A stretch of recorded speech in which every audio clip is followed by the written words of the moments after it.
اللہ کی آگ ہے، نار اللہ پہ بس نہیں الموقدہ، اس کو سلگایا بھی میں نے، اس کو جلایا بھی میں نے۔ کن کے لیے؟ غیبت کرنے والوں کے لیے۔ کن کے لیے؟ مسلمان بھائی کی عزت کو تار تار کرنے والوں کے لیے۔ کن کے لیے؟ بہتان لگانے والوں کے لیے۔ کن کے لیے؟ اپنے مسلمان بھائی کے ادب اور احترام کو مجروح کرنے کے لیے۔ کن کے لیے میں نے آگ سلگائی ہے؟ جو اپنا مال گن گن کے جمع کر کر کے رکھتے ہیں، اللہ کی راہ میں خرچ نہیں کرتے۔ یہ میں نے آگ ان کے لیے سلگائی ہے کہ جو دھوکے اور فراڈ سے مال جمع کرتے ہیں، لوگوں کو حق مار مار کر مال جمع کرنے والے، اور میں نار اللہ الموقدہ، جن کو تمیز نہیں ہے حلال و حرام کی، جائز اور ناجائز کی۔ نار اللہ الموقدہ، میں اللہ کی آگ ہے، اس کو سلگانے والا بھی میں ہوں، اس کو جلانے والا بھی میں ہوں۔ التی تطلع علی الافئدہ، وہ آگ تمہارے سینوں کے اوپر چڑھے گی۔ تطلع علی الافئدہ، تمہارے دلوں کے اوپر چڑھے گی۔ اس دل کو بھی میرے بھائی سخت نہ ہونے دیجیے گا۔ یہ دل میرے اور آپ کے بہت سخت ہو گئے۔ سنا دو قرآن، سنا دو حدیثیں، بتا دو اللہ کی آیات، بتا دو صحابہ کے واقعات، بتا دو حق کیا ہے، سچ کیا ہے، قرآن پڑھ پڑھ کے سنا دو، نہیں اثر کرتے، نہیں نصیحتیں۔ کیوں؟ دل سخت ہو چکے ہیں۔ اور سخت دل والا جنت میں داخل نہیں ہوگا۔ جنت میں کون داخل ہوں گے؟ نرم دل والے۔ تمام قسم کی تعریفات اللہ وحدہ لا شریک، مالک ارض و سما، خالق کائنات کے لیے ہیں،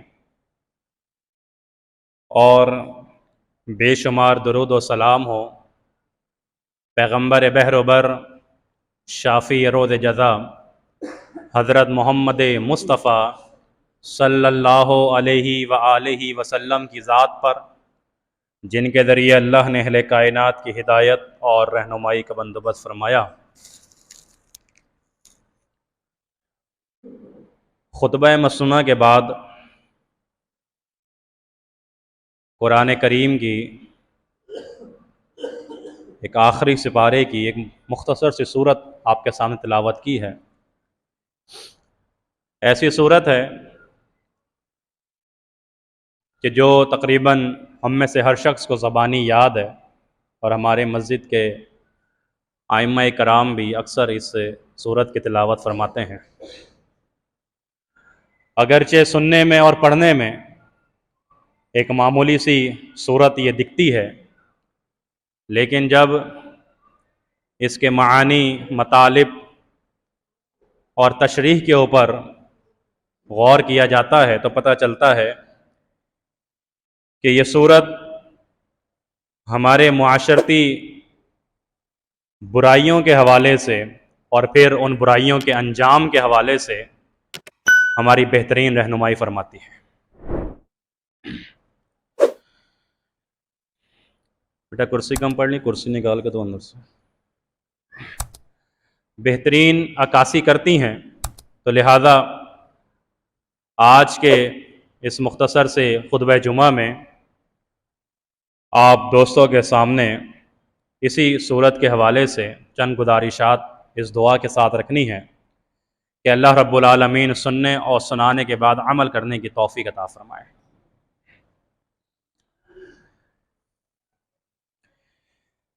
سورت کی ابتدا ہوتی ہے وَيْلٌ لِكُلِّ هُمَزَةٍ لُمَزَةٍ، ویل سے، اور اسی لفظ کے ساتھ قرآن کریم کی ایک اور سورت کی ابتدا ہوتی ہے کہ جو آخری سپارے میں ہی موجود ہے، سورۃ المطففین، وَيْلٌ لِّلْمُطَفِّفِينَ۔ پورے قرآن میں یہ دو صورتیں ہیں کہ جن کی ابتدا اس جملے کے ساتھ اور اس لفظ کے ساتھ ہوتی ہے ویل۔ ویل کا معنی آپ نے علماء کرام سے اکثر سنا ہوگا کہ یہ ایک جہنم کی گھاٹی کو کہا جاتا ہے، اور جہنم کی بدترین گھاٹی کو کہا جاتا ہے، اور اس کا ایک ترجمہ تباہی، بربادی، ذلت اور رسوائی بھی ہے۔ یعنی کہ آگے جو کام بیان ہونے والے ہیں، جرم بیان ہونے والے ہیں، ان کا انجام یہ ویل ہے۔ ان برائیوں کا ارتکاب کرنے والوں کا جو نتیجہ ہے وہ ویل ہے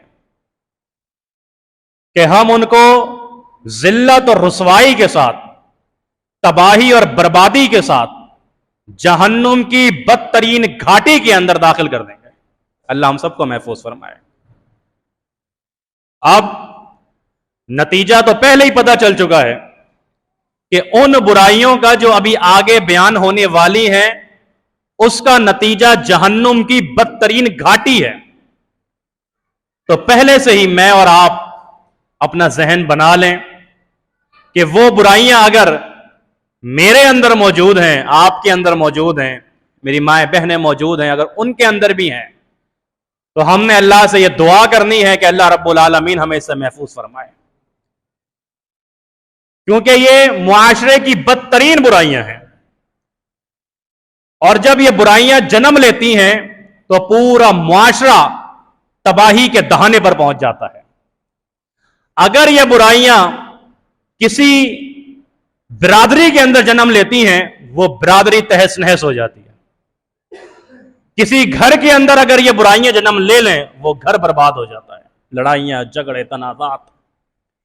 اسی لیے پہلے بتا دیا گیا کہ وَيْلٌ لِّكُلِّ، یہ جو آگے بیان ہونے والی برائیاں ہیں ان کا انجام جہنم کی بدترین گھاٹی ہے جس کا نام ویل ہے. تباہی اور بربادی اور ذلت اور رسوائی کے ساتھ تمہیں اس میں داخل کیا جائے گا. وہ برائیاں، وہ گناہ کون سے ہیں؟ فرمائے کہ وَيْلٌ لِّكُلِّ ہُمَزَةٍ لُمَزَةٍ. پہلے دو، ایک ہمزہ اور دوسرا لمزہ. ہمزہ کا مطلب کیا ہے؟ ہمزہ کا معنی یہ ہے کہ ایک مسلمان بھائی کی عزت کو، ایک مسلمان بھائی کے ادب اور احترام کو ایک مجلس میں بیٹھ کر اس کے منہ پر اس کی عزت اور اس کے ادب اور احترام کو اور اس کے وقار کو مجروح کر دینا، یعنی اس کی عزت کو تار تار کر دینا. فرمایا یہ ہمزہ ہیں. یہ ہمزہ ہیں کہ جو ایک مجلس میں بیٹھ کر اپنے مسلمان بھائی کے اوپر تان کرتا ہے، ایک مجلس میں بیٹھ کر اپنے مسلمان بھائی کی عزت کو تار تار کرتا ہے، ایک مجلس میں بیٹھ کر لوگوں کے سامنے بیٹھ کر ایک مسلمان بھائی کے ادب اور احترام کو مجروح کرتا ہے. جہاں اس کا ادب کیا جاتا ہے، جہاں اس کا احترام کیا جاتا ہے، جہاں اس کی عزت کی جاتی ہے، وہ اس عزت کو تار تار کرنے میں پیش پیش رہتا ہے. سامنے بیٹھ کر ایک مسلمان بھائی کی عزت کے پرخچے اڑا دینا، فرمایا یہ ہمزہ ہے. ایک مسلمان بھائی کی عزت پہ تان کرنا، تنقید کرنا، اصلاح کی غرض سے نہیں، اس لیے کہ میں لوگوں کے سامنے اس کی چیزیں بیان کروں تو کہ لوگوں کی نظروں میں اس کی عزت کم ہو جائے.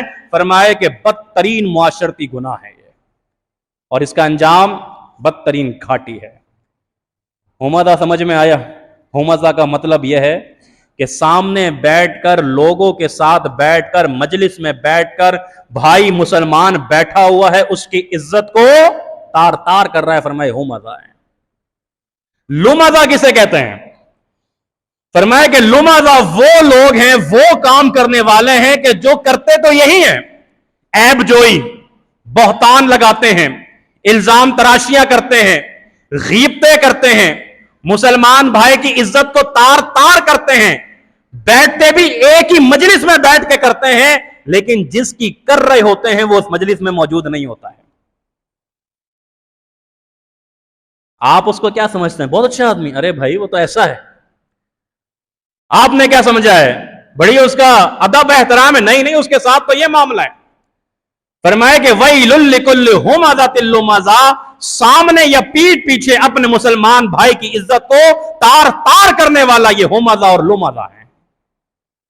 اب یہاں رک کر سوچئے کہ یہ معاشرتی گناہ میرے علاقے، میری بستی، میری برادری، میرے گھر میں، میرے اقربا، میری پارٹیز، میری گیدرنگ، میرے حلقے میں ہے یا نہیں ہے؟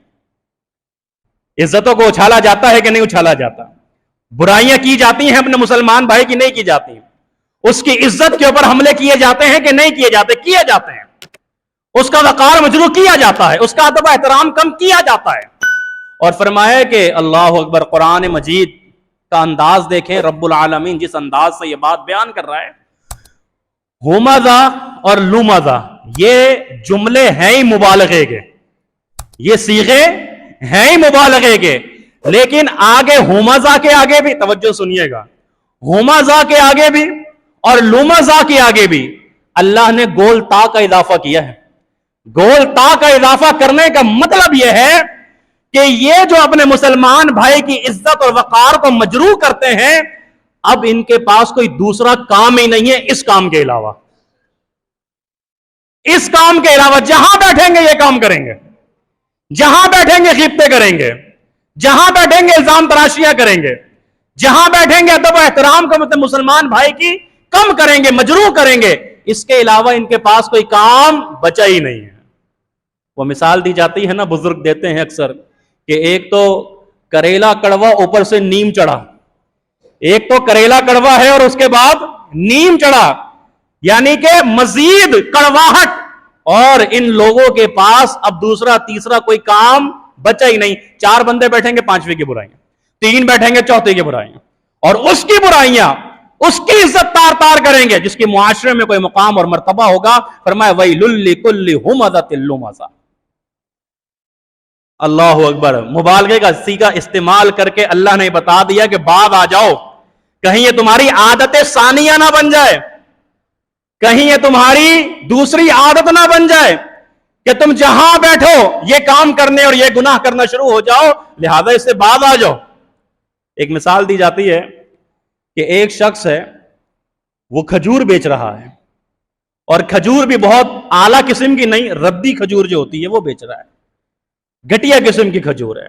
اس سے پوچھا کیا کلو؟ مثال کے طور پہ اس نے کہا 10 روپے کلو ہے۔ گاہک نے کہا 1 کلو دے دو۔ وہ 1 کلو کھجور دے رہا ہے، کون سی؟ ردی کھجور، اعلیٰ قسم کی نہیں، کوالٹی بہت کم ہے، گھٹیا قسم کی، اور وہ تولتے ہوئے بھی ڈنڈی مار رہا ہے۔ وہ ردی قسم کی کھجور دیتے ہوئے بھی کیا کر رہا ہے؟ ڈنڈی مار رہا ہے، صحیح نہیں تول رہا۔ تو اس کو آپ کیا کہیں گے؟ ایک تو کریلا کڑوا اوپر سے نیم چڑھا۔ اللہ نے ہومزہ اور لومزہ کے آگے گول تا کا اضافہ کر کے بتایا کہ ان کا اب کوئی دوسرا کام بچا ہی نہیں ہے سوائے غیبتوں کے، سوائے بہتان کے، سوائے الزام تراشی کے، سوائے اپنے مسلمان بھائی کی عزت کو تار تار کرنے کے، ان کے پاس اب کوئی کام نہیں بچا ہے۔ اللہ اکبر، اس سے محفوظ رہنے کی اللہ سے توفیق مانگیے کہ اللہ ہمیں غیبتوں سے محفوظ فرما، اپنے مسلمان بھائی کی عزت کا دفاع کرنے کی توفیق عطا فرما۔ اگر کہیں پر مسلمان بھائی کی عزت کے اوپر حملہ ہو رہا ہے تو اس کی عزت کا دفاع کرنا چاہیے، سمجھانا چاہیے، اور اگر غلطی ہے، کوتاہی ہے، تو تنقید برائے تنقید ہمیں یہ نہیں سکھاتی شریعت۔ شریعت سکھاتی تنقید برائے اصلاح۔ آپ کو لگتا ہے غلطی ہے، آپ کا بھائی غلطی کر رہا ہے، ٹھیک ہے، آپ کیا کریں؟ آپ اس کو سائڈ میں لے جائیے، اکیلے میں بٹھائیے، پیار محبت سے سمجھائیے۔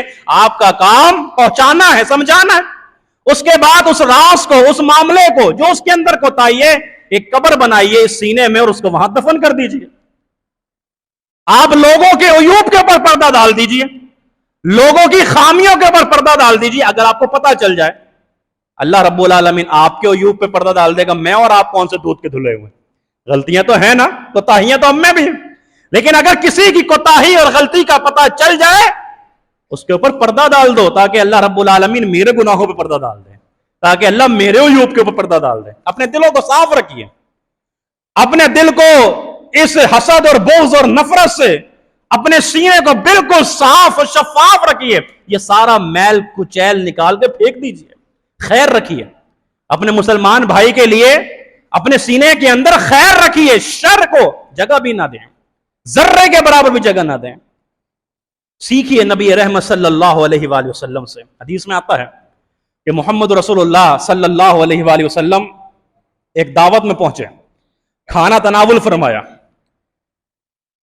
نماز کا وقت قریب تھا، نبی رحمت صلی اللہ علیہ وآلہ وسلم اٹھ کر جانے لگے۔ سیدنا مغیرہ بن شعبہ رضی اللہ تعالیٰ عنہ وضو کے پانی کا برتن لے کر اللہ کے نبی کے پاس آ گئے کہ اللہ کے نبی وضو کریں گے، جلدی سے ادب و احترام کرتے ہوئے لے کر آ گئے۔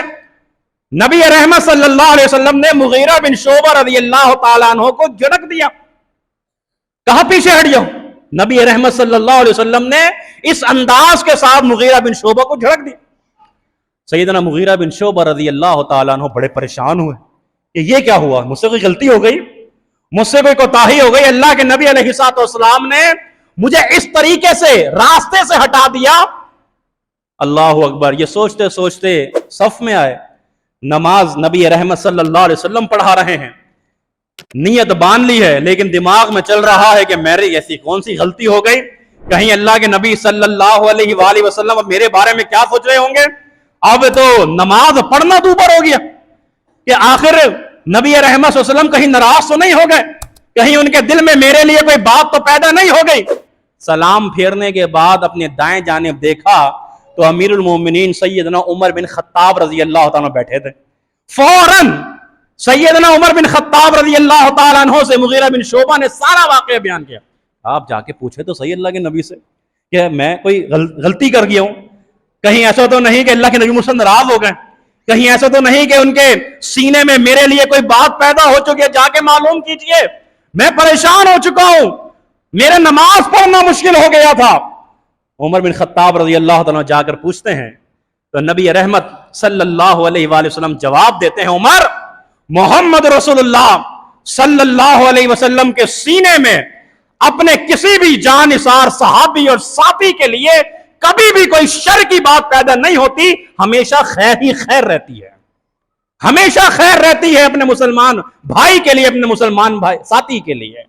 اور وہ لے کر آیا تھا میرے پاس وضو کا پانی کا برتن, میں وضو کر چکا تھا, نماز پڑھنے کے لیے جا رہا تھا, لہذا میں نے اس کو راستے سے اس لیے ہٹایا کہ اگر میں وضو کر لیتا دیگر صحابہ بھی وضو کرنے پہنچ جاتے, میں وضو کرتا تو دیگر بھی پہنچ جاتے اور پھر پریشانی میں پڑ جاتے. بس یہ بات تھی. مغیرہ سے کہہ دو کہ محمد صلی اللہ علیہ وسلم کے سینے میں خیر کے علاوہ کچھ نہیں ہوتا اپنے ساتھی اور اپنی صحابی کے لیے. تو بھائیوں اور دوستوں, اپنے مسلمان بھائی کے لیے اس سینے میں ہمیشہ خیر کو جگہ دو, اچھی بات کو جگہ دو, مثبت بات کو جگہ دو. یہ نفی کو, تنقید کو, حسد کو, بغض کو, شر کو اپنے سینے سے نکال دیجئے, برکتیں ہوں گی, آسانیاں ہوں گی, گھروں میں بھی ہوں گی, برادری میں بھی ہوں گی, اور معاشرے پر بھی اس کے اثرات مرتب ہوں گے. آگے وَيْلٌ لِكُلِّ هُمَزَةٍ لُمَزَةٍ کے بعد ایک تیسرے گناہ کا ذکر اللہ رب العالمین نے کیا, جن کے لیے ویل ہے, تباہی ہے, بربادی ہے. وہ کون ہے؟ الَّذِي جَمَعَ مَالًا وَعَدَّدَهُ. فرمائے وہ ہیں کہ جو اپنے مال کو گن گن کر جمع کرتے ہیں, گن گن کر جمع کرتے ہیں. جمع کیسے کیا جاتا ہے؟ جمع اللہ نے لفظ استعمال کیا, جمع کرتے ہیں. کیسے کیا جاتا ہے؟ کوئی چیز کہیں پڑی ہوئی ہے, کوئی چیز کہیں پڑی ہوئی ہے, آپ نے وہاں سے اٹھایا, وہاں سے اٹھایا, وہاں سے اٹھایا, وہاں سے اٹھایا, وہ ساری چیزیں اٹھا کر آپ نے ایک جگہ جمع کر لیا. ایسے ہی جمع کیا جاتا ہے نا مال. فرمائے ایسے ہی جمع کرتا ہے. یہاں ناجائز ہے, یہاں حرام کا مال ہے, یہاں فراڈ کا مال ہے, یہاں دھوکے کا مال ہے, یہاں کسی کو نقصان پہنچا کے مال بٹورا ہے, یہاں پر کسی کا حق مار کے مال بٹورا ہے. یہ سارا مال اکٹھا کرا, فرمایا جمع, اس نے سارا کا سارا مال جمع کرا ناجائز طریقے سے. اسی لیے اللہ اکبر, قربان جائیں قرآن کریم پہ, آپ ذرا غور کریں. اللہ کہتا ہے الذی جمع مالا, یہ سارا مال جمع کرنے کے بعد بھی جملہ استعمال ہوتا ہے مالوں, ایک مال, اموال کا استعمال نہیں ہوتا ہے. فرمایا تو حرام کا مال جتنا اکٹھا کر لے وہ مال ہی رہے گا, اموال نہیں بنے گا, وہ ایک ہی رہے گا, اس میں برکتیں نہیں ہوں گی.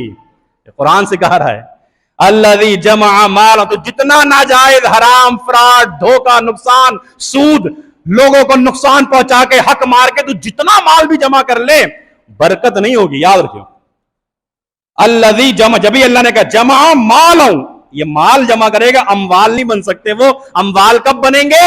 جب حلال طریقے سے رب کی رضا کو سامنے رکھتے ہوئے مال کو جمع کرے گا. تو فرمایا یہ کیا ہے؟ الذی جمع مالا وعددا, کچھ نہیں پتا یہ حرام ہے, یہ جائز ہے, یہ ناجائز ہے, یہ فراڈ ہے, یہ دھوکہ ہے, کوئی تمیز ہی نہیں کر رہا مال کو اکٹھا کرنے میں. فرمایا ان کے لیے بھی ویل ہے, ان کے لیے بھی بربادی ہے, ان کے لیے بھی تباہی ہے. الذی جمع مالا وعددا. میں نے پچھلے دنوں اسی مسجد میں بعد نماز مغرب ایک چھوٹی سی کبھی حدیث سناتا ہوں, تو ایک حدیث مال کے حوالے سے میں نے سنائی تھی کہ اپنے مال کو خرچ کرنے والے کیسے ہوتے ہیں اور ان کے ساتھ کیا سلوک ہوتا ہے اور کیا ان کا نتیجہ ہوتا ہے. محمد رسول اللہ صلی اللہ علیہ وآلہ وسلم امہات المومنین بیٹھی ہوئی تھیں. امہات المومنین مومنوں کی مائیں، نبی رحمت صلی اللہ علیہ وسلم کی ازواج. ان میں سے ایک زوجہ نے سوال کیا کہ اللہ کے نبی صلی اللہ علیہ وسلم یہ بتائیے کہ اس دنیا سے آپ کے چلے جانے کے بعد ہم میں سے، یعنی ہم بیویوں میں سے، سب سے پہلے آپ سے ملاقات کون کرے گا؟ جب آپ اس دنیا سے تشریف لے جائیں گے تو پھر آپ کے بعد ہم میں سے سب سے پہلے آپ سے ملاقات کون کرے گا؟ نبی رحمت صلی اللہ علیہ وسلم نے جواب دیا، فرمایا کہ تم میں سے سب سے پہلے مجھ سے ملاقات وہ کرے گی جس کے ہاتھ سب سے زیادہ لمبے ہوں گے، جس کے ہاتھ سب سے زیادہ لمبے ہوں گے. سیدہ عائشہ صدیقہ طیبہ طاہرہ رضی اللہ تعالیٰ عنہ فرماتی ہیں کہ ہم بیویوں نے ایک ماپنے کا آلہ لے کر ہاتھوں کو ناپنا شروع کر دیا کہ کس کے ہاتھ ہم میں سے سب سے زیادہ لمبے ہیں. جب ہم یہ کام کر چکے تو اس نتیجے پر پہنچے کہ ام المومنین سیدہ سودا رضی اللہ تعالیٰ عنہ، ان کے ہاتھ ہم میں سے سب سے زیادہ لمبے ہیں. لیکن فرماتی ہیں کہ یہ تو ہمیں بعد میں پتا چلا کہ محمد رسول اللہ صلی اللہ علیہ وسلم کے کہنے کا مطلب کیا تھا، اللہ کے نبی صلی اللہ علیہ وسلم کے ارشاد کرنے کا مطلب کیا تھا. کیونکہ سیدنا عمر بن خطاب رضی اللہ تعالیٰ عنہ کے دور میں ہم بیویوں میں سے سب سے پہلے سیدہ زینب رضی اللہ تعالیٰ عنہ اس دنیا سے رخصت ہو جاتی ہے، جبکہ سیدہ سودا حیات، وہ سیدنا امیر معاویہ رضی اللہ تعالیٰ عنہ کے دور میں اس دنیا سے جاتی ہیں. تو تب ہمیں یہ پتا چلا کہ در حقیقت اللہ کے نبی نے جو مثال دی تھی کہ جس کے ہاتھ سب سے زیادہ لمبے ہوں گے، اس کا مطلب یہ تھا کہ تم میں سے جو سب سے زیادہ سخاوت کرنے والی ہوگی وہ سب سے پہلے مجھ سے ملے گی، جو سب سے زیادہ اللہ کی راہ میں خرچ کرنے والی ہوگی، جو سب سے زیادہ صدقہ کرنے والی ہوگی. اور ہم بیویوں میں سے سب سے زیادہ اللہ کی راہ میں خرچ کرنے والی اگر کوئی خاتون تھی وہ سیدہ زینب رضی اللہ تعالیٰ عنہ تھی. اپنے ہاتھوں کو لمبا کیجئے، اپنے ہاتھوں کو بڑھائیے، اپنے ہاتھوں کو کم مت کیجئے، چھوٹا مت کیجئے. جمع کرنا کہ صرف میرے پاس آنا چاہیے، میرے پاس سے جانا نہیں چاہیے. یہ ایک چیز میری اور آپ کی بن چکی ہے، بس اکٹھا ہو جائے، مجھے مل جائے، میرے پاس آ جائے. کوئی اور بھائی کتنا بھی مستحق ہے اس تک نہیں جانا چاہیے، میرے پاس سے نہیں نکلنا چاہیے، میرے پاس آنا چاہیے. اللہ کے نبی علیہ الصلوۃ والسلام نے فرمایا تھا، مومنو اگر تم اللہ رب العالمین کے آگ کے عذاب سے بچنا چاہتے ہو تو ایک کھجور، اور ایک کھجور بھی میسر نہیں ہے تو آدھی کھجور کا ٹکڑا بھی اللہ کی راہ میں صدقہ کر دو تاکہ اللہ رب العالمین تمہیں جہنم کی آگ سے بچا لے. اور اسلاف صحابہ گھر میں کچھ نہیں ہوتا تھا تو جیب میں پیاز ڈال کر نکلتے تھے، پیاز، اور وہ بھی پوری نہ ہو، آدھی، وہ آدھا ٹکڑا پیاز کا جیب میں ڈالتے تھے کہ راستے میں اگر کوئی مستحق، کوئی سائل مل گیا، سوال کرنے والا، ہم جیب سے وہ پیاز ہی نکال کے اللہ کی راہ میں خرچ کر دیں گے. ہمارا مسئلہ یہ ہوتا ہے کہ تنگی ہے، معیشت، کاروبار نہیں ہے. محمد رسول اللہ صلی اللہ علیہ وسلم کے گھر میں تو کئی مہینے چولہے نہیں جلتے تھے، آگ روشن نہیں ہوتی تھی اس چولہوں کے اندر، کھانا نہیں بنتا تھا. میں نے اور آپ نے نہیں سنا. میرے لیے آئیڈیل ہے، رول ماڈل ہے، لقد کان لکم فی رسول اللہ اسوۃ حسنہ. اللہ کے نبی علیہ الصلوۃ والسلام نے اپنا غنیمت کا حصہ بھی اٹھا کر انصاری صحابی کو دے دیا تھا، اور اپنے دامن کو جھاڑ کر خالی ہاتھ گھر پر گئے تھے کہ ایک انصاری بھوکا ہے، ایک شخص بھوکا ہے اور میرے گھر میں چولہا جل جائے، محمد کو یہ برداشت نہیں ہے صلی اللہ علیہ وسلم. اللہ کے نبی نے مجھے اور آپ کو یہ پیغام دیا کہ تم سخاوت کر سکتے ہو بغیر سرمایے کے، تم سخاوت کر سکتے ہو بغیر تجارت کے، تم سخاوت کر سکتے ہو کہ تمہارے پاس بہت سارا مال نہ بھی ہو، تب بھی تم اللہ کی راہ میں جذبہ تو دکھا سکتے ہو، شوق تو دکھا سکتے ہو. تو فرمایا الذی جمع مالا وعددا، یہ اپنا مال گن کے رکھتے ہیں، گن کے. نوٹوں کی خوشبو بھی سونگتے ہیں کچھ لوگ، پتہ ہے نئے نوٹ نکلتے ہیں نا بینک وینک سے تو اس کی خوشبو بھی ذرا سونگ رہے ہوتے ہیں اور تھوڑے سے ان کو محسوس ہو رہا ہوتا ہے، وہ سونگ کر بھی گن کر کتنا ہو گیا کتنا، وہ عددا گنتا رہتا ہے.